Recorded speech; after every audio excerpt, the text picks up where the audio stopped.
Hey guys, welcome back. I'm here for another book review, and this time I actually listened to an audiobook, but I really enjoyed it. It was the first audiobook I'd ever listened to.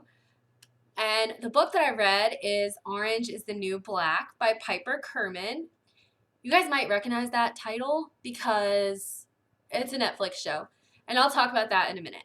But this book is a true story. It is kind of a memoir, and it was published in 2010. It has 3.71 stars on Goodreads with over 179,000 reviews and ratings. So that's good. A lot of people have read this, and I went ahead and rated it 4 stars. Actually, really enjoyed it, and I didn't know if I would. I honestly didn't think that I would, but I did. So there's that.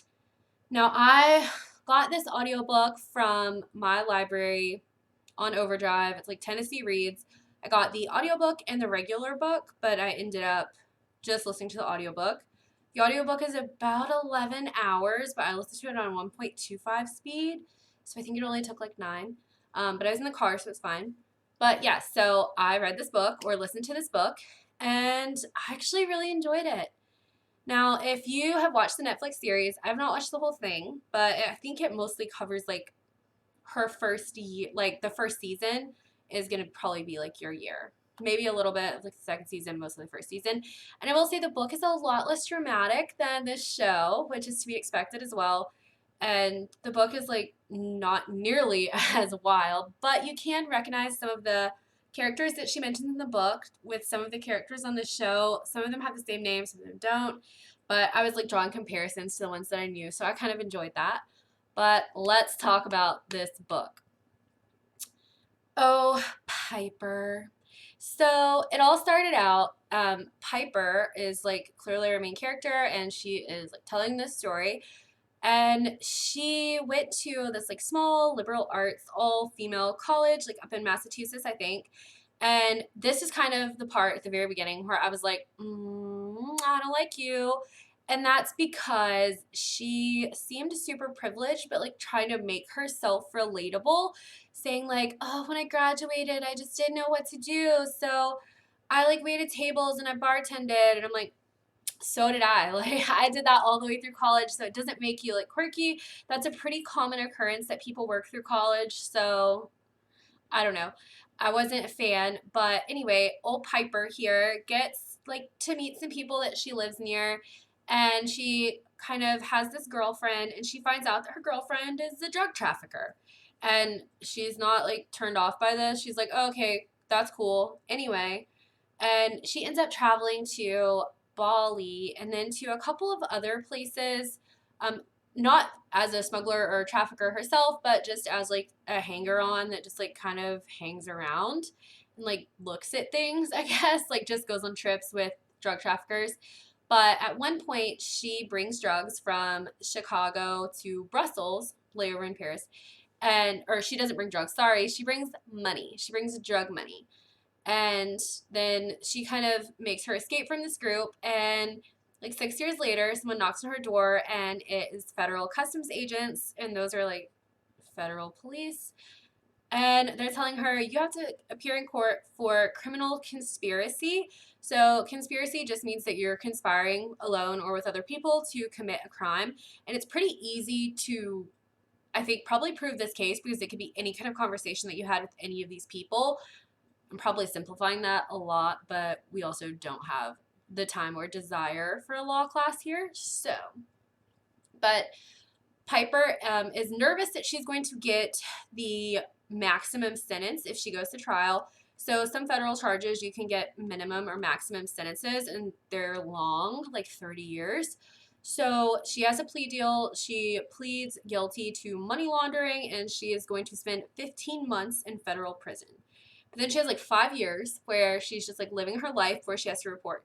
So eventually she has to self surrender to prison. And then she made this awful quote that I did not write down, but I will summarize for you, where her and her fiance Larry are waiting to self surrender. And she's like, I'm probably the only Seven Sisters graduate eating a foie gras sandwich washed down with Diet Coke before I turned myself in prison. And I was like, That's horrible. Like, I don't like you. So Piper goes to prison, and this is really the story of her life in prison. And I will tell you, I started to like Piper more through her interactions with other characters, through the friendships that she made in prison. She did make those. And like through the way that she kind of stuck it to the system a little bit. She stood up to guards that were treating the women inappropriately. She was kind of a champion for some people. She was helping them with like writing letters, doing college classes. She was like doing things to be a nicer person. And by the end, I did enjoy Piper, but I really only enjoyed her through her interactions with other people because sometimes in her head she was still kind of like difficult to like. But I also felt that way about the character in the show, so I don't know. But yes, I do think that it is a good book. I think that it is interesting. It was pretty like I thought she spent time in 3 prisons like for a long time, so I was kind of waiting for the other shoe to drop, but I was wrong. So she spends time in a prison, a holding cell, and then like a Chicago metropolitan like prison.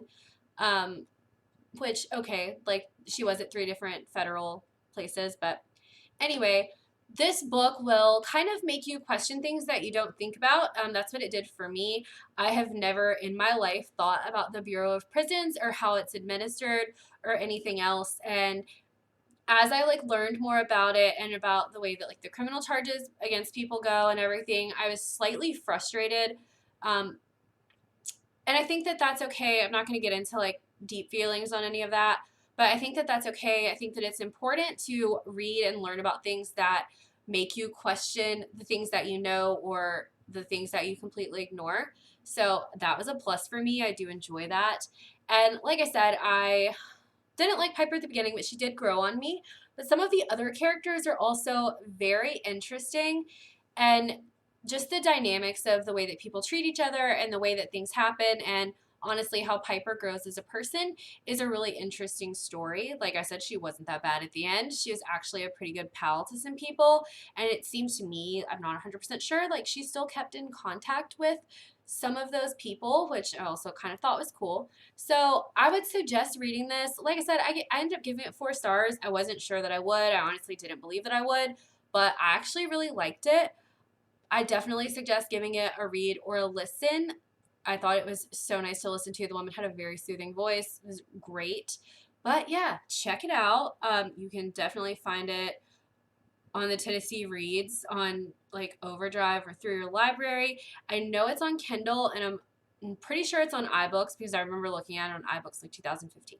So definitely check it out and let me know what you guys think. I hope you have a good week, and I will see you next Thursday. Bye.